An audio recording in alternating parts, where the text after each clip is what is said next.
Ithaca model 37, 12 gauge. Oh yeah. Now this is a shotgun right here. It's limited capacity compared to most shotguns of today. 4+1. Only shoots 2 3/4. There's no magazine extensions available for these, so it is what it is. Whenever you get one of these, you can't take one of these and turn them into the extended capacity unless you change the actual magazine tube and unthread it. However you do that, then it's that's up to you if you can find a longer magazine tube. On the aft, use one somewhere, like off eBay or something. That would be the only way that you could really extend it, and then you would have to get a different barrel as well. But man, this is something right here. I wanted one of these for a long time, and I took the stock off and put a pistol grip on it. I wish it was about that long. That stakeout. The Ithaca Model 37 stakeout. It's still kind of a stakeout. I mean, it's really short, but man, right about to there would be awesome. Take that back. Man, does that look cool or what right there? Whew, man. Yeah, I like to keep this, handy for close encounters. as Hicks would say. Most definitely. It is just it's a John Browning design shotgun. And as you can see on the side,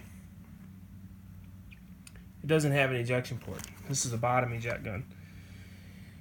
And that's really cool for a couple reasons. One of the reasons is it's ambi.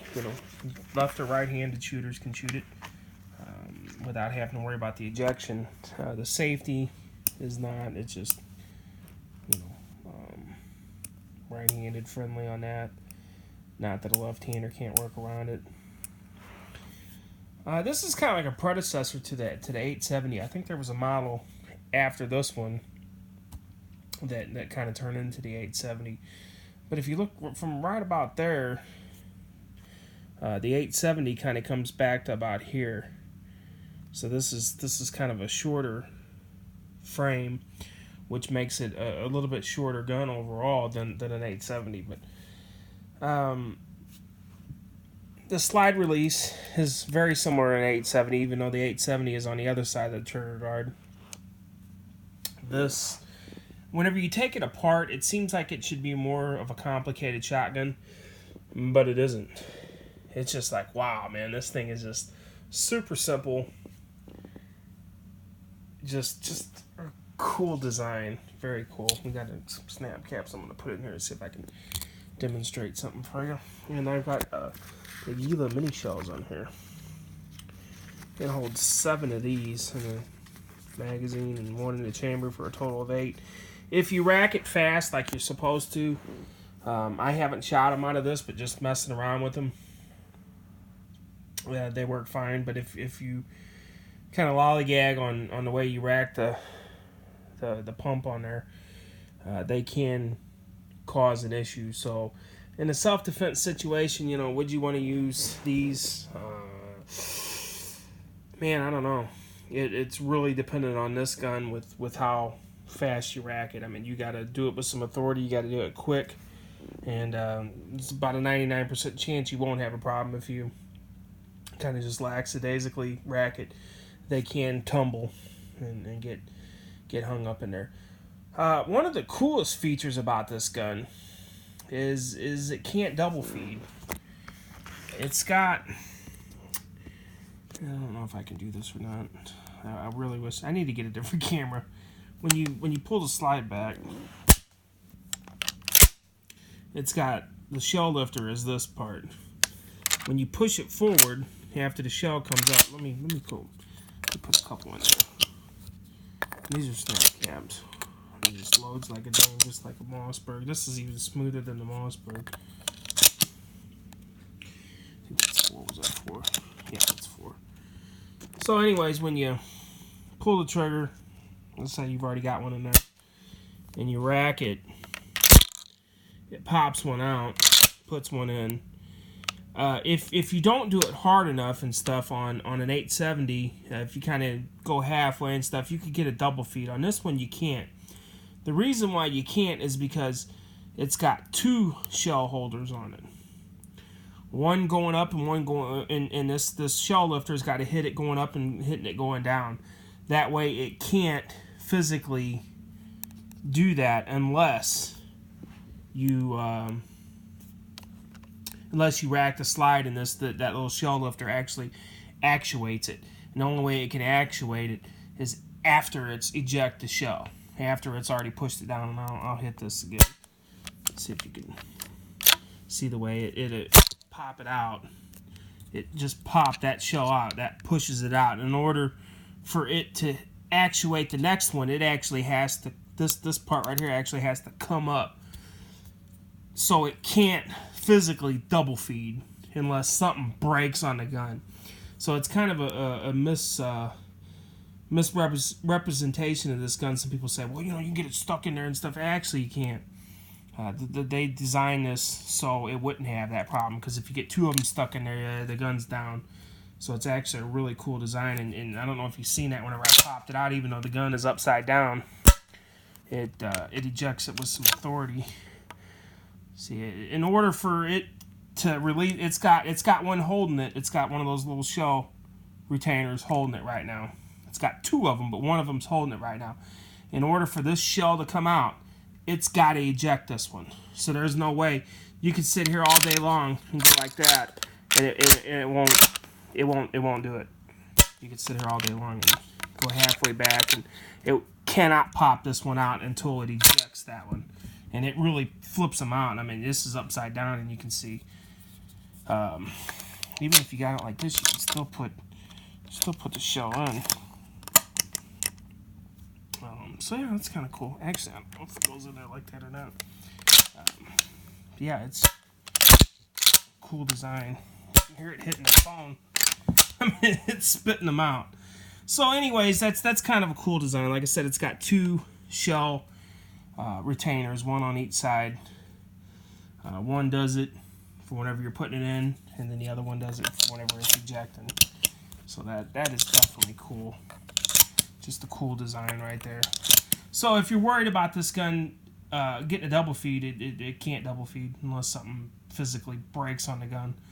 One of those retainers, it can't get a double feed. So do not worry about that. Even with the mini shells, you can't do it. That's cool, man. That's just really cool, because I've always thought about that too. I was like, man, what if you got a double feed in there or something,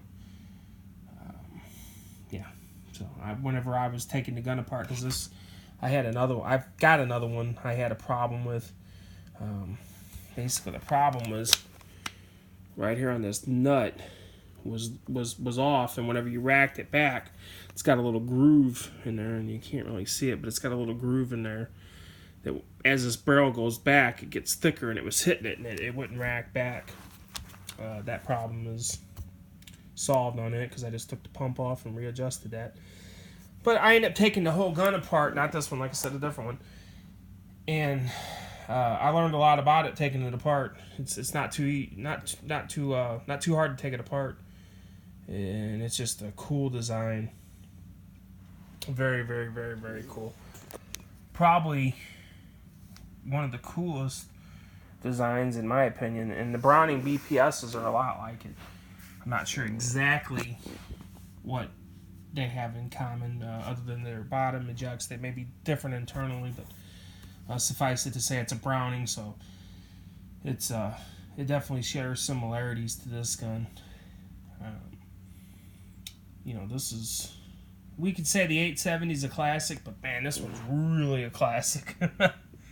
And this one's in okay shape. The receiver's in pretty good shape. You can see a little bit of stuff. The magazine tube's kind of rough. The barrel's a little rough. Somebody drilled and tapped it for a scope. Not sure why they did that. They did. It's only got one bar on it. and these things are smooth. You will not find too many shotguns that are smoother than the Ithaca 37s. Most of these can be slam fired, which honestly I don't care for. You know, you can just see if I can. I don't know how well this is going to come across, but hopefully you can see this. You can just sit there and pull the trigger. You know, you don't even have to let up off the trigger. Hopefully that came across all right. I don't know if it did or not, but you don't have to let up off the trigger. That's more of a novelty, and honestly, it could be a little dangerous. So be careful if you have one of these. Definitely, I would not recommend this as for a ute, as Joe Pesci would say, a ute. I would not recommend an Ithaca 37 for a youth, for that simple fact that if you don't let up off the trigger and you slam that slide home, it will make the next round go off. Not all of them will do that. Some of the newer style ones, when I say newer, I think maybe it's like 85 or 80, 82, whatever it is. 1982, you know, whichever year they quit doing that. Should you get one of those?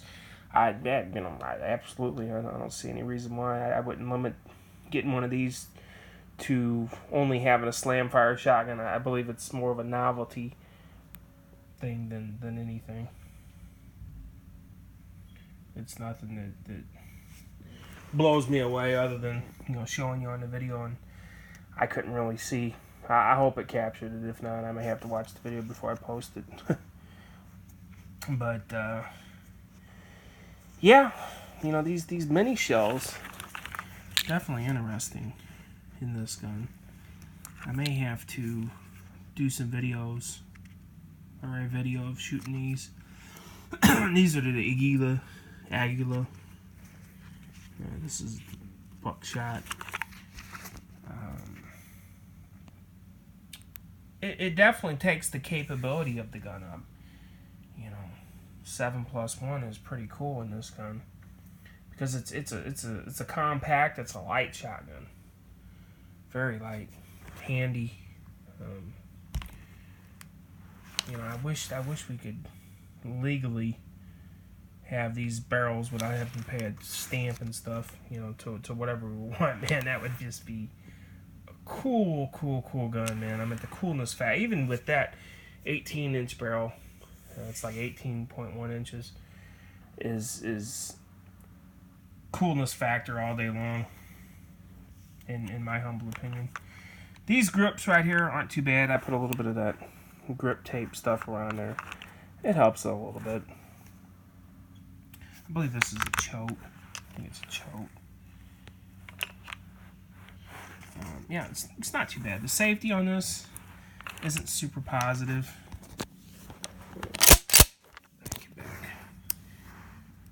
The D10 isn't super positive. It's really easy to knock off and on. Keep that in mind on some of them, maybe. You know, if you're using this for hunting and stuff, or even self-defense, that safety is very easily knocked off and on. Easy gun to operate, though. You know, like I said, with the thing being as smooth as it is, they call them a butter gun for a reason. You know, as smooth as some of my 870s are, this one is definitely the smoothest. I mean, it's just, you can take it and just go, you know, and just do the slide the way that you want. Yeah, if you see one of these, definitely, I recommend one. If nothing else, for a fun gun. You know, the Ithaca 37 Featherlights is what they are. They got them in, a lot of them are in 16. You do see a lot of these in 16 gauge. 16 gauge is a good gauge. I'd say the only downfall of a 16 gauge is just finding the ammo. As far as the gauge itself being adequate, it's more than adequate. You know, it's in between the 20 and the 12. It's very similar to the 12 in terms of just overall performance. It's a good round, very good. Not super popular though. I think because it is kind of close. No doubt about it. The 12 beats it, but because it is kind of close, the 12 was kind of the the take home winner. And I think maybe you could think of 12, 16, and 20 as kind of like 44, 41, and 357 Magnum. The two N ones are the clear winners. Even though this would be the equivalent of the 44 Magnum, the 12 gauge, and the 357 would be the equivalent of the 20 gauge. I don't know if that's a great comparison, but 12 is definitely more popular than 20, whereas 357 is probably more popular than 44 because of 38 specials. So it could be something to think about there. A little analogy. Yeah, don't hesitate on getting one of these. If you see one, the deer slayers are really cool. If you can get, they got the rifled sights on them. Those are really cool. I've got 2 of them. I may do a review on one of those. I just decided to grab this one on. I thought you guys might like to look at it and see what it looks like. Not that you probably haven't seen one before. I kind of wanted to show you that action. Even upside down, the gun just hurls them out. It's not based on a spring. The force of the shell ejecting is not based on an extractor spring or anything. It's actually you actuating that lever that pops the shells out. So why this gun is kind of discontinued, I know Ithaca is making some new versions of it, but they're expensive. Man, they're expensive. I think I got this gun for like $180 off of Gunbroker. Yeah, it's like maybe it was 160, 180. If you keep your eye out, you can sometimes find these, and if they're in a little bit rougher condition, that's okay. Especially if it's got a shorter barrel, that's okay. Don't worry about it. Just go ahead and grab it. If it's got any issues, it's probably sat in a closet longer than anything, and look up a video. There's videos on how to take it apart and clean all the gunk and stuff out of it. It's a couple. There's like 3 pieces on the inside of this. It's harder to take the screws out than anything. And you got to take the gripper of the stock off. That's usually probably the hardest part, is if you got an old stock on there, taking the stock off, because everything pulls out the back. You may have to clean some gunk out of it and stuff because they're old. This is probably a 1940s model or so. I'm not really sure what year it is. It doesn't really matter. It's an older one, suffice it to say. But yeah, if you see one, especially if it's got a little bit shorter barrel on it, get it. Because if you don't like it, you can always get rid of it. Somebody will get this. I guarantee I can probably get $300 out of this gun easily. No ifs, ands, buts about it. Somebody will see this and that's been wanting an Ithaca and say, "Oh yeah, I'll take that."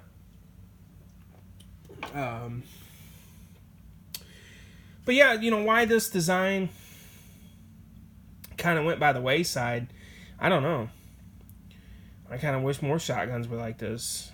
Maybe the only disadvantage is you got to turn the gun upside down, pull the slide back a little bit to see if you got a shell in the chamber.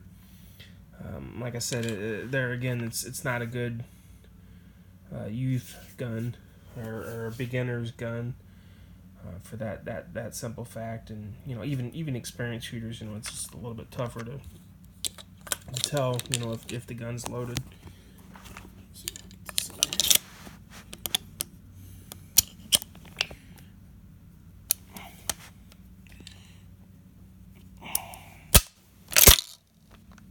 Once you put the shell in there, let's say, you got to pull it back like that. Okay, I'm loaded.